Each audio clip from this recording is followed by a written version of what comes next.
Partez. OK!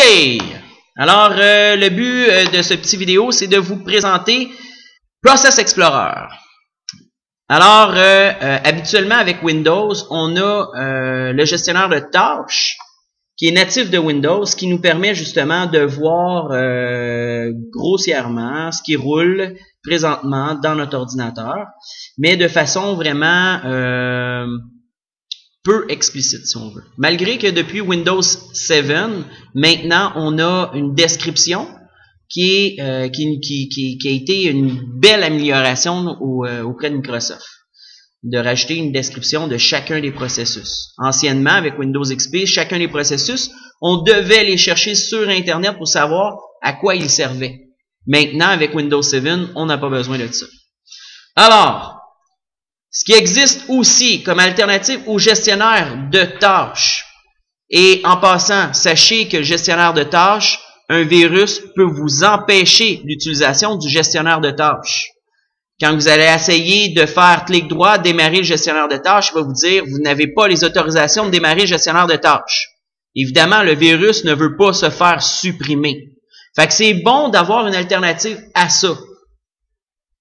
Fait que ce que je vous propose, c'est d'utiliser un logiciel de sysinternals que vous allez retrouver justement sur le site de sysinternals, si on le voit ici. Sysinternals. Ah, ça c'est mon PC. Fait que c'est sysinternals sur www.sysinternals.com plutôt, pas .com. Et ce qui est cool justement, c'est que on a justement tous les processus. De plus, on a l'icône du processus. Fait qu'on peut voir en reconnaissant l'icône, ah, ça justement c'est, comme moi présentement j'utilise NetSport School, je peux voir, ok, ça c'est mon processus de NetSport School.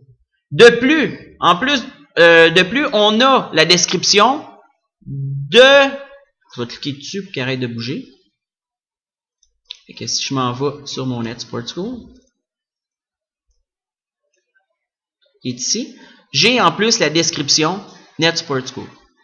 Fait que on a le PID, c'est le process identifiant du processus, peu utilisé dans l'univers de Windows, beaucoup utilisé dans l'univers de Unix. On ne touchera pas à ça, nous, ici, pour l'instant. Par exemple, ce qui est très intéressant, c'est de voir le pourcentage d'utilisation du processus auprès du processeur. Un peu l'équivalent. C'est l'équivalent, dans le fond, de ici, processus. On a ici le pourcentage d'utilisation auprès du processus. Fait que c'est l'équivalent au niveau du gestionnaire de tâches. Ici, on va avoir l'utilisation au niveau de la RAM. Au niveau de la RAM, la description. Ce qui est très intéressant en plus, c'est de voir que SVCOS, quand je m'en vais dessus, il va me montrer, attendez, comment je fais, je me rappelle plus. Pas fort, hein? On va couper ça au montage. System Information, non, c'est pas ça ici.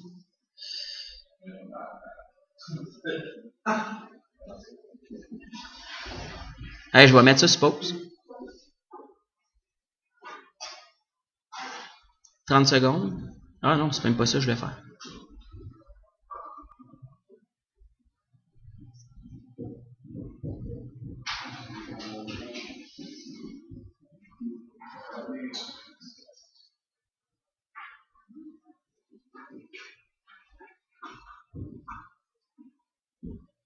Ah, mais on l'a ici, mais il y a moyen de le voir mieux que ça. Est-ce que vous voyez encore mon écran? Oui. OK. On peut voir juste en laissant notre souris sur SVCOS. SVCOS est principalement utilisé pour partir les services de Windows.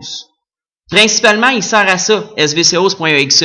C'est lui qui part les services de notre système d'exploitation.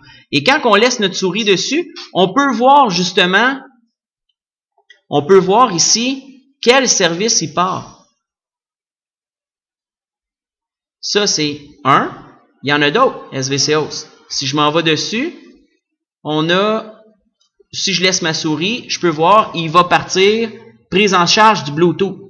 C'est le service. SVC Host, il me dit, lui, ici, que il est parti, SVC Host, pour partir le service de prise en charge du Bluetooth. Très intéressant. SVC Host ici.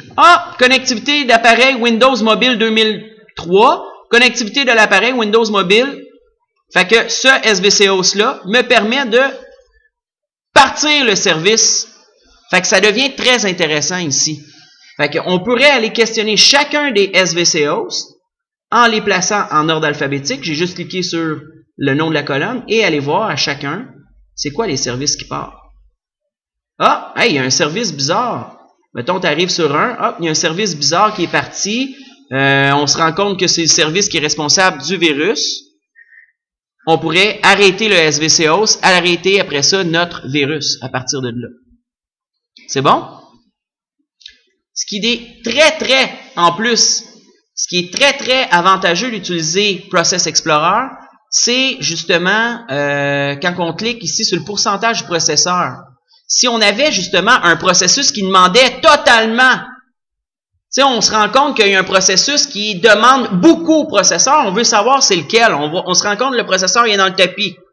Mais en laissant justement notre curseur de notre souris au niveau du vert qui est là, on voit quel processus, fait que je vais vous le montrer ici, on voit quel processus, c'est quel processus qui demande le pourcentage au processeur.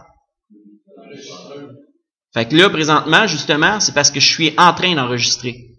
Et en plus, moi ici, j'ai un dual core, j'ai 2 processeurs sur mon ordinateur, alors on peut voir qu'il demande aux 2 processeurs. C'est bon? Fait que des fois aussi, on peut avoir un virus qui demande énormément à notre processeur. On ne sait pas c'est lequel. On voit que notre processeur est dans le tapis, mais on ne sait pas c'est quoi le nom du processus qui est dans le tapis. On s'en va, hop, c'est quoi lui?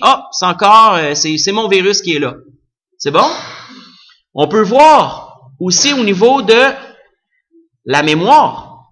Il va me faire, au niveau de la mémoire, il ne le fait pas ici. Il ne va pas le montrer.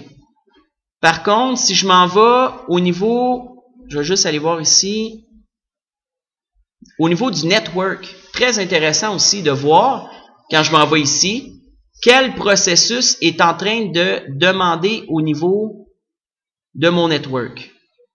Comme ici, j'ai tous les processus qui prennent possession de ma carte réseau, qui vont demander demander le service de ma carte réseau. Qui vont peut-être, quel processus envoie des paquets? Quel processus présentement envoie ou reçoit des paquets présentement?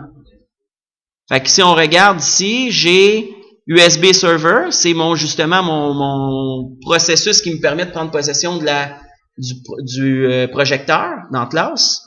Et server.exe, USB Server principalement.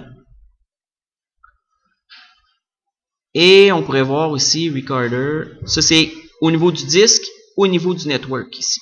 Très intéressant. Fait que, tu sais, souvent, on peut avoir un virus qui envoie de l'information à un hacker, mais on pourrait savoir exactement quel est le processus qui envoie de l'information vers le hacker ici.